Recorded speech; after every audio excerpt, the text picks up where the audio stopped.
রাজনীতির দীর্ঘ পথ পাড়ি দিয়ে দেশের রাষ্ট্রপতি নির্বাচিত হলেন মির্জা ফখরুল ইসলাম আলমগীর। শিক্ষকতা দিয়ে কর্মজীবন শুরু করায় রাজনীতিক সরকারি চাকরি, স্থানীয় রাজনীতি ও জাতীয় রাজনীতির নানা ধাপ পেরিয়ে হয়েছেন বিএনপির মহাসচিব।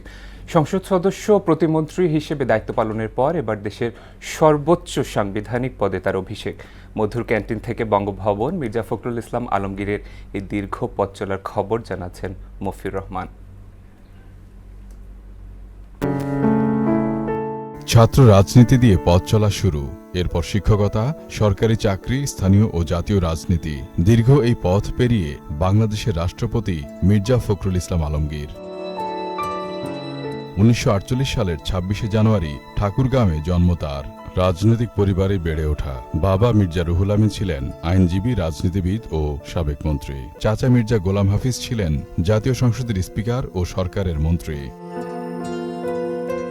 ঢাকা বিশ্ববিদ্যালয়ে অর্থনীতি বিভাগের ছাত্র থাকতেই রাজনীতির সঙ্গে যুক্ত হন মির্জা ফখরুল। ৬০-এর দশকের শেষ দিকে ছাত্র ইউনিয়নের রাজনীতিতে সক্রিয় ছিলেন তিনি। ১৯৬৯-এর গণ অভ্যুত্থানে ঢাকা বিশ্ববিদ্যালয় শাখা ছাত্র ইউনিয়নের নেতৃত্বেও ছিলেন ফখরুল। ১৯৭১ সালে মুক্তিযুদ্ধে অংশ নেন তিনি। ১৯৭২ সালে ঢাকা কলেজে অর্থনীতির প্রভাষক হিসেবে কর্মজীবন শুরু। পরবর্তীতে সরকারি চাকরিতে যোগ দিয়ে প্রশাসনের বিভিন্ন পদে দায়িত্ব পালন করেন। পরে ফিরে আসেন সক্রিয় রাজনীতিতে। সরকারে আসছেন দেখে কাউকে গরম দেখাবেন, কারো কাছ থেকে টাকা নিয়ে নেবেন জোর করে, এই কাজগুলো যেন কেউ না করে। ১৯৮৮ সালে ঠাকুরগাঁও পৌরসভার চেয়ারম্যান নির্বাচিত হন মির্জা ফখরুল। এর মধ্য দিয়েই বিএনপির রাজনীতিতে যুক্ত হওয়া। ১৯৯২ সালে ঠাকুরগাঁও জেলা বিএনপির সভাপতির দায়িত্ব পান তিনি। কৃষক দলের ভারপ্রাপ্ত সভাপতির দায়িত্ব পালন করেন মির্জা ফখরুল ইসলাম আলমগীর। স্থানীয় রাজনীতি থেকে ধীরে ধীরে উঠে আসেন জাতীয় রাজনীতির কেন্দ্রীয় মঞ্চে।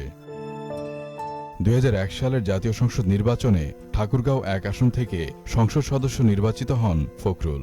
বিএনপি সরকারের সময় কৃষি প্রতিমন্ত্রী এবং পরে বেসামরিক বিমান ও পর্যটন প্রতিমন্ত্রীর দায়িত্ব পালন করেন।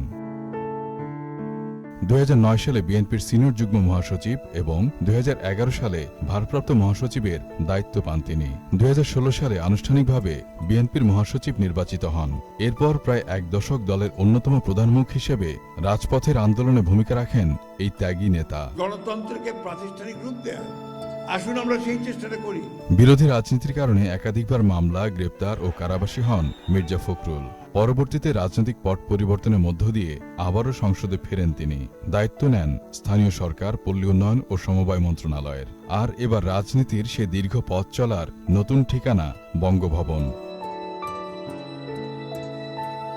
ঠাকুরগাঁও থেকে বঙ্গভবন। দীর্ঘ রাজনৈতিক অভিযাত্রায় মির্জা ফখরুল ইসলাম আলমগীরের নতুন অধ্যায় এখন মহামান্য রাষ্ট্রপতি হিসেবে। মফিউর রহমান, মোহনা সংবাদ, ঢাকা।